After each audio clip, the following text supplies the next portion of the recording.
अस्सलाम वालेकुम। क्या हाल है आप सबके?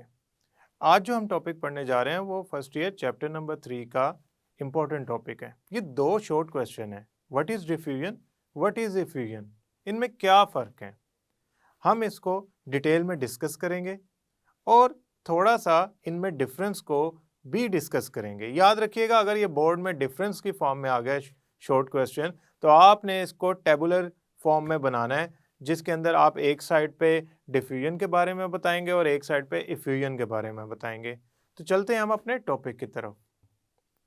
स्टूडेंट्स, आज हम जो टॉपिक डिस्कस करने जा रहे हैं वो है डिफ्यूजन और इफ्यूजन। बोर्ड में ये शॉर्ट क्वेश्चन के तौर पे आता है। जब ये शॉर्ट क्वेश्चन के तौर पे आएगा तो आपने इनका डिफरेंस लिखना होगा। यूजुअली शॉर्ट क्वेश्चन ही यही आता है कि write down the difference between diffusion या effusion. Sometime definition of diffusion भी आ जाती है और समटाइम डेफिनेशन ऑफ इफ्यूजन भी आ जाती है। ये दोनों फिनोमिना जब हम डिस्कस कर रहे होंगे तो हम इस बात का ख्याल रखेंगे कि हम इनमें मौजूद डिफरेंसेस को भी हाईलाइट कर सकें। तो हम स्टार्ट करते हैं सबसे पहले डिफ्यूजन से। डिफ्यूजन पढ़ने से पहले हम ऐसा करते हैं, एक एग्जांपल लेते हैं। ये आपके सामने एक कंटेनर है। इस कंटेनर के अंदर एक पार्टीशन लगी हुई है। पार्टीशन के इस तरफ नाइट्रोजन डाइऑक्साइड गैस फिल की गई है। नाइट्रोजन डाइऑक्साइड गैस जो है वो ब्राउन कलर की है और पार्टीशन के दूसरी तरफ ऑक्सीजन गैस फिल की गई है। ये ऑक्सीजन गैस के जो मॉलिक्यूल्स हैं ये कलरलेस होते हैं। आप अगर इनके दरमियान पार्टीशन मेंटेन रखेंगे तो इस कंटेनर का एक तरफ ब्राउनिश और दूसरी तरफ कलरलेस रहेगा।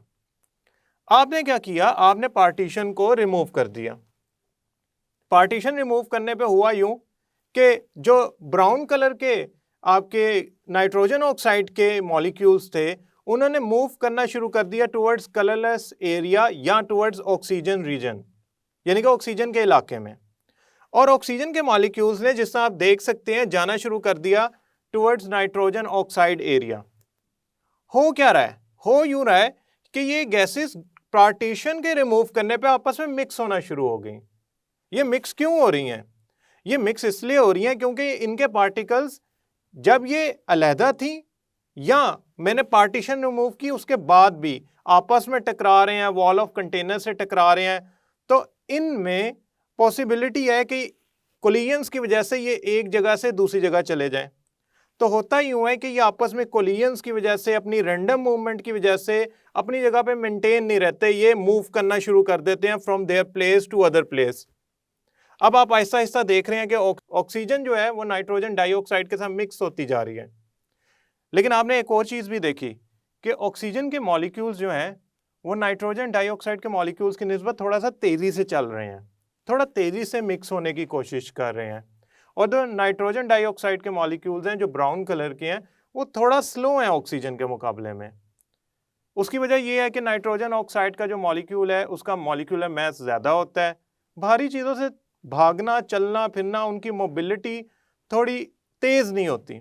जो हल्की चीज़ें होती हैं वो थोड़ा तेज़ भाग सकती हैं। जैसे कि अगर आप कंपेयर करना चाहें एलिफेंट और रैबिट को, तो आप देख सकते हैं कि हाथी की स्पीड इतनी नहीं होती क्योंकि वो भारी भरकम होता है, उसका मास ज़्यादा होता है, उसके लिए मोबिलिटी मेंटेन करना या मोबिलिटी तेज़ करना थोड़ा मुश्किल काम होता है। जो मॉलिक्यूल बड़े होते हैं वो थोड़ा स्लोली अपनी जगह से दूसरी जगह पे जा रहे होते हैं। जब ये पूरी गैस, दो डिफरेंट गैसेस मिक्स हो जाएंगी, तो आपने देखा पहले ब्राउन शेड कलर एक तरफ था, अब वो पूरे कंटेनर के अंदर फैल गया और ऑक्सीजन भी पूरे कंटेनर के अंदर फैल गई है अपने इलाके से। हुआ क्या है, अब मिक्सिंग होने के बाद थोड़ी देर बाद होमोजीनियस मिक्सचर बन गया। होमोजीनियस मिक्सचर बन जाने की वजह से जो मॉलिक्यूल्स हैं वो होमोजीनियसली यूनिफॉर्मली स्प्रेड हो गए हैं। अब जब आपने पार्टीशन हटाई थी तो आपने कोई फोर्स नहीं लगाई थी, आपने कोई कंडीशन नहीं प्रोवाइड की थी।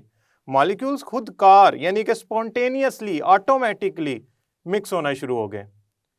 ये प्रोसेस असल में डिफ्यूजन है, जिसमें एक गैस स्प्रेड हो गई है, स्कैटर हो गई है due to its ability to collide with each other and due to random motion. अगर ये फॉर एग्जांपल गैसेस अपनी जगह पे खड़ी रहती, उनके मॉलिक्यूल एक दूसरे से बहुत अच्छी फोर्स ऑफ अट्रैक्शन के साथ अटैच होते, तो ये तो अपनी जगह से हिलना ही नहीं था इसने, जैसे सॉलिड होते हैं। अगर मैं इस तरफ नाइट्रोजन ऑक्साइड सॉलिड फॉर्म में रख दूं और ऑक्सीजन सॉलिड फॉर्म में रख दूं, ऑल तो ये गैसेज हैं, लेकिन अगर मैं अज्यूम कर लूं ये दो सॉलिड हैं और इनके मैं पार्टीशन रिमूव कर दूं तो ये मिक्स नहीं हो सकती। उसकी वजह सॉलिड अपनी शेप मेंटेन रखता है, वो मॉलिक्यूल्स को इस तरह रैंडमली भागने नहीं देता जिस तरह गैस में पॉसिबल है। तो डिफ्यूजन एक ऐसा प्रोसेस होता है जिसमें दो डिफरेंट गैसेस मिक्स हो जाती हैं और उसकी वजह उनकी आपस में कोलिजन्स और रैंडम मूवमेंट है। जो डिफ्यूजन है उसको आयुपैक की गोल्ड बुक के अंदर, जो कि डेफिनेशंस की बुक है फॉर केमिस्ट्री। अच्छा, अब आयुपैक असल में international union of pure and applied chemistry है। ये एक किस्म की यूनाइटेड नेशन है केमिस्ट्री की, जिसमें साइंटिस्ट मिलकर कोई स्टैंडर्ड डेफिनेशन पे इत्तेफाक करते हैं या किसी स्टैंडर्ड चीज को, मैकेनिज्म को एक्सप्लेन करते हैं। अगर आप इस बुक के अंदर डिफ्यूजन की डेफिनेशन का पहला हिस्सा पढ़ेंगे ना, तो वो ये कहता है कि गैस के मॉलिक्यूल असल में गैशियस मटेरियल या गैस के मॉलिक्यूल का स्कैटर हो जाना या स्प्रेड हो जाना डिफ्यूजन कहलाता है। तो हुआ भी तो यूं ही है, नाइट्रोजन डाइऑक्साइड अपने इलाके से फैल गई है और इस फैलने के चक्कर में उसने होमोजीनियस मिक्सचर बना लिया है। पहला हिस्सा है कि द स्पॉन्टेनियस मिक्सिंग, यानी कि ऐसी मिक्सिंग जो खुद कार है, ऑटोमेटिक है, विदाउट एनी एक्सटर्नल फोर्स है। किन चीजों की मिक्सिंग है? डिफरेंट गैसेस की। गैस मॉलिक्यूल्स जो होते हैं वो अगर आपस में स्पॉन्टेनियसली मिक्स हो रहे हो, आप पार्टीशन ग्रेडियंट हटा दें तो वो स्पॉन्टेनियसली मिक्स होना शुरू हो जाएंगे।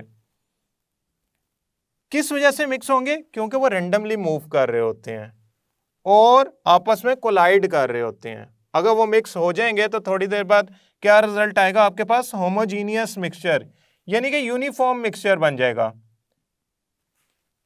अब बात यूं है कि अगर फॉर एग्जांपल मैं यहां पे ये कंटेनर दोबारा ड्रा करूं और इसकी इस साइड पे नाइट्रोजन ऑक्साइड के ये मॉलिक्यूल्स बनाने की कोशिश करूं, असल में ये ब्राउन होते हैं लेकिन मैं सिर्फ समझाने के लिए इनको इस कलर में ड्रा कर रहा हूं। अब यहां पे ये है ऑक्सीजन के मॉलिक्यूल, ये कलरलेस हैं लेकिन मैंने फॉर सर्टेन पर्पस इसको शो किया डिफरेंट कलर से। अब जब मैं इनका ग्रेडियंट रिमूव करता हूं तो ये आपस में मिक्स होना शुरू हो जाते हैं। होता यूं है कि जब मिक्सिंग से पहले पार्शियल प्रेशर ऑफ ऑक्सीजन इस एरिया में डिफरेंट था।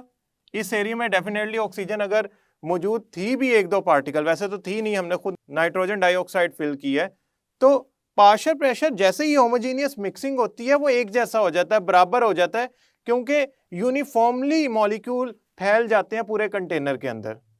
तो पहले पार्शियल प्रेशर इस जगह पे डिफरेंट था, लेकिन जब यही पूरा कंटेनर में प्रॉपरली मिक्सिंग हो गई, मसलन मैं इसको अगर रीड्रा कर लूं तो इस कंटेनर में जब प्रॉपरली मिक्सिंग हो गई, यानी कि दोनों गैसेस होमोजीनियसली यूनिफॉर्मली स्प्रेड हो गई, तो हुआ यूं कि दोनों गैसेस का जो पार्शियल प्रेशर है वो इस पूरे कंटेनर में एक जैसा हो गया।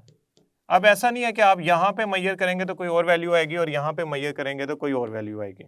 खैर, हमारा जो टॉपिक का बेसिक कंसर्न है वो ये है डिफ्यूजन। डिफ्यूजन सिर्फ इसलिए हो रही है क्योंकि ये मॉलिक्यूल स्कैटर हो रहे हैं, स्प्रेड हो रहे हैं due to random motion. Kinetic molecular theory इसको बेहतरीन एक्सप्लेन करती है। काइनेटिक मॉलिक्यूलर थ्योरी क्या कहती है कि गैस के जो पार्टिकल्स हैं या मॉलिक्यूल्स हैं वो असल में मिलके गैस को बना रहे हैं। वो मोनोएटॉमिक भी हो सकते हैं, वो हाइड्रोजन गैस की तरह डाइएटॉमिक भी हो सकते हैं, H2 डाइएटॉमिक मॉलिक्यूल है। जब गैस डिफरेंट पार्टिकल से मिलके बनी है, दूसरी बात वो पार्टिकल्स के पास काइनेटिक एनर्जी है, वो मूव कर सकते हैं, एक जगह से दूसरी जगह जा सकते हैं और स्प्रेड हो सकते हैं, रैंडम मूवमेंट करते हैं, कोलाइड करते हैं अपने साथ भी, कंटेनर की वॉल के साथ भी। तो काइनेटिक मॉलिक्यूलर थ्योरी को अगर मैं डिस्कस करना चाहूं इस डिफ्यूजन के प्रोसेस के अंदर, तो काइनेटिक मॉलिक्यूलर थ्योरी भी यही कहती है कि गैस जो है वो नंबर ऑफ पार्टिकल से मिलके बनी है और वो पार्टिकल्स रैंडम मूवमेंट कर सकते हैं। इसे हैपहैज़र्ड मूवमेंट भी कहते हैं, हैपहैज़र्ड, रैंडम, अनप्लान्ड। तो वो आपस में कोलाइड भी करते हैं और वॉल ऑफ कंटेनर से भी कोलाइड करते हैं, इसकी वजह से वो स्प्रेड हो जाते हैं। तो this actually a process of diffusion.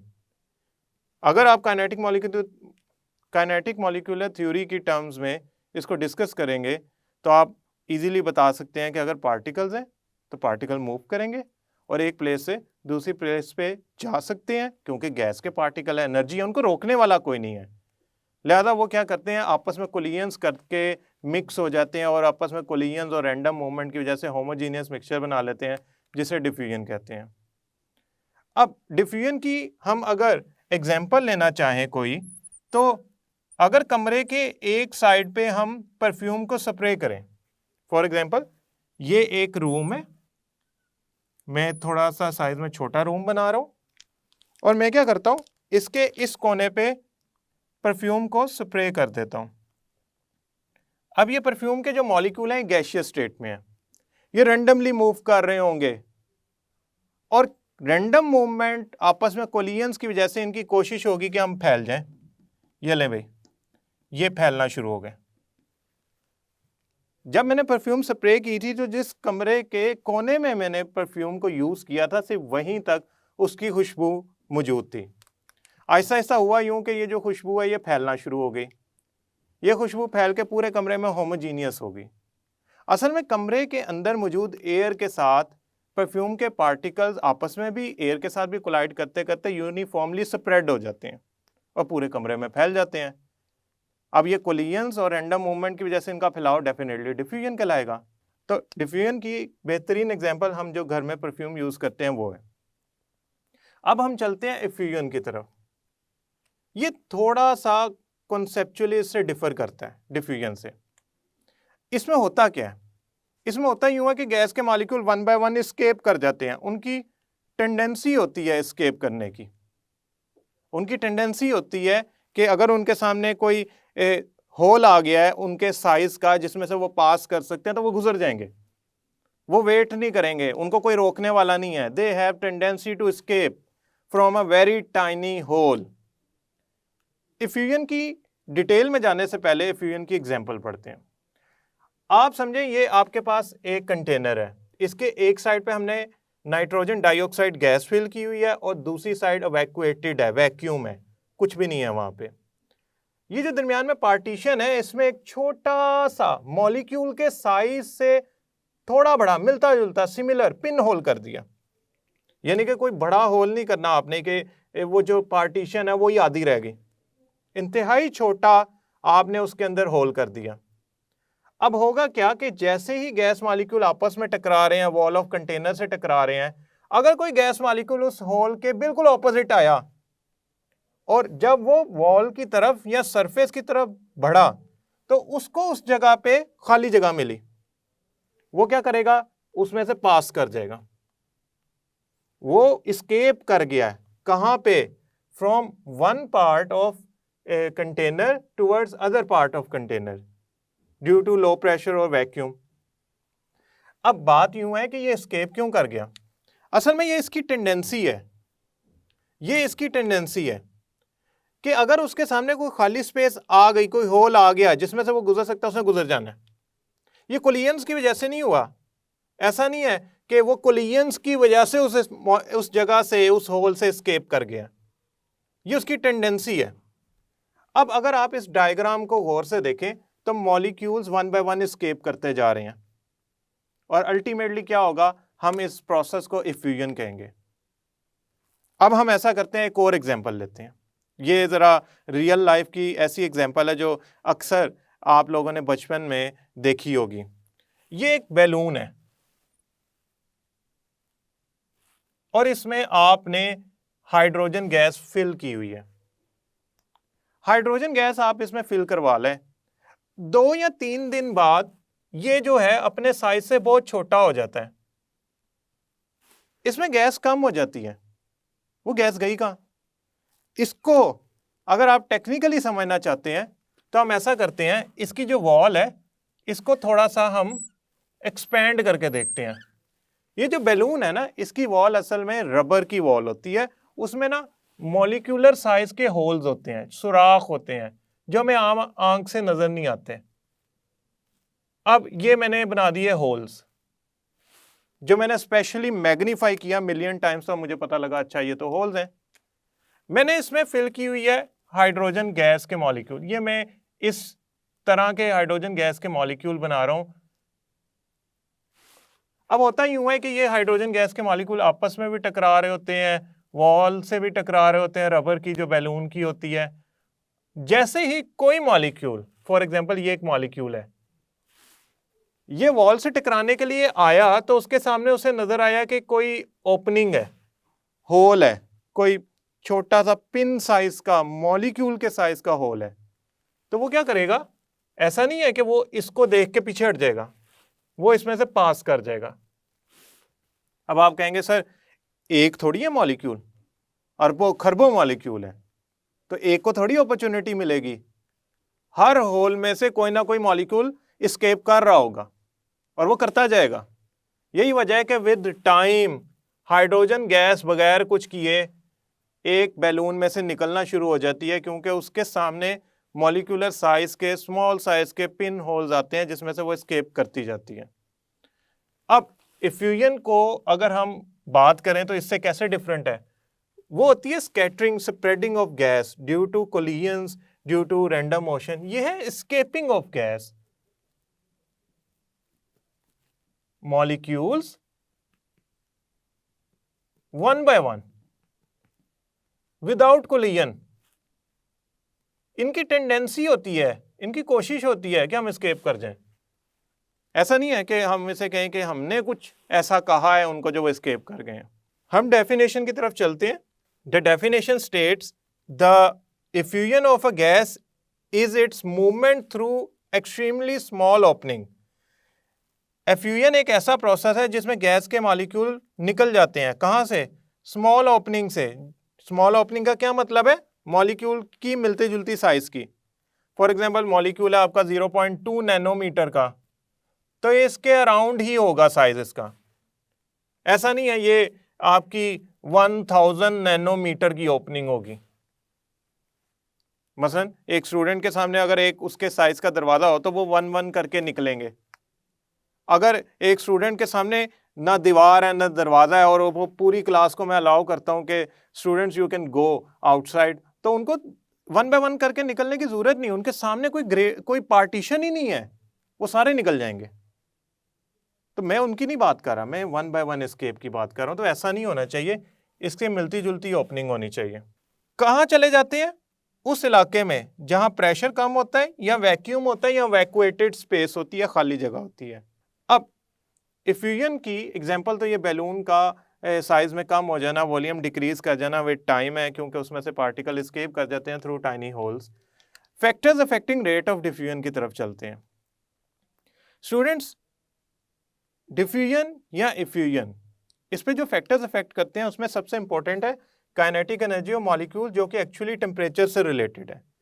अब kinetic energy of molecule temperature बढ़ाने पे बढ़ जाती है। मसलन 100 मॉलिक्यूल्स हैं, उनकी एवरेज काइनेटिक एनर्जी है से 2, ठीक है। मैं यूनिट्स नहीं बता रहा ताकि आपके लिए जितना आसान हो इस कॉन्सेप्ट को मैं समझा सकूं। और एक और कंटेनर है जिसमें मेरे पास जो 2 डिफरेंट गैसेस ली गई हैं उनकी एनर्जी है 4। तो 4 वाले ज़्यादा तेज़ी से मूव कर रहे होंगे, उनकी मोबिलिटी ज़्यादा होगी, वो कोलाइड ज़्यादा कर रहे होंगे। तो अगर मैं 4 जिनकी वैल्यू है यानी कि काइनेटिक एनर्जी ज़्यादा है, अगर मैं उनको डिफ्यूज़ करने के लिए कहता हूँ या अलाउ करता हूँ तो वो खुद ब खुद बड़ी तेज़ी से डिफ्यूज़ हो जाएंगे एज कम्पेयर टू ऐसे मॉलिक्यूल्स के जिनकी काइनेटिक एनर्जी कम होती है। तो काइनेटिक एनर्जी कैसे बढ़ाई जा सकती है? टेम्परेचर बढ़ाने से मॉलिक्यूल्स की एवरेज काइनेटिक एनर्जी बढ़ जाएगी, तो वो डिफ्यूजन तेजी से करना शुरू कर देंगे। तो ये rate of diffusion speed of diffusion को बढ़ा देता है, टेम्परेचर या मॉलिक्यूल्स की काइनेटिक एनर्जी अगर ज्यादा हो। मॉलिक्यूलर मास, अब मॉलिक्यूलर मास का हिसाब इस तरह है कि जितना मॉलिक्यूलर मास ज्यादा होगा ना उतनी डिफ्यूजन कम हो जाएगी। फॉर एग्जाम्पल ये मॉलिक्यूल है ए गैस का और ये मॉलिक्यूल है बी गैस का। अगर मैं आपसे पूछूं कि किसकी पॉसिबिलिटी है डिफ्यूज बेहतर स्पीडीली करने की, तो आप फौरन कहेंगे बी की है। क्यों? क्योंकि उसका साइज छोटा है। जितना साइज छोटा होगा उतनी उसकी पॉसिबिलिटी है मूवमेंट ज़्यादा होगी, उतना वो इजीली मूव कर रहा होगा। असल में ना ग्राहम्स लॉ, थॉमस ग्राहम ने बताया था हमें कि मॉलिक्यूलर मास जो है ना वो रेट ऑफ डिफ्यूजन के इनवर्सली प्रोपोर्शनल है इन स्पेसिफिक वैल्यू। मसलन square root of molecular mass is inversely proportional to rate of diffusion. तो मॉलिक्यूलर मास अगर आप बढ़ाते जाएंगे ना तो डिफ्यूजन कम होती जाएगी। जितना भारी मॉलिक्यूल होगा उतना मुश्किल होगा उसके लिए डिफ्यूज करना। सरफेस एरिया जितना ज़्यादा करेंगे उतनी पॉसिबिलिटी है वो ज़्यादा डिफ्यूज हो। मसलन अगर मैं ये पार्टीशन को सिर्फ इतना ओपन करता यहाँ से लेकर यहाँ तक, या पॉइंट ए से लेकर पॉइंट सी तक, तो आप कहते सर इनकी डिफ्यूजन फिर भी होती। लेकिन अगर मैं पूरी पार्टीशन ओपन कर देता तो उनको ज़्यादा सरफेस एरिया मिल जाता, तो वो ज़्यादा तेज़ी से डिफ्यूजन करते हैं। असल में ना ग्रेडियंट यहाँ पे मतलब है द डिफरेंस।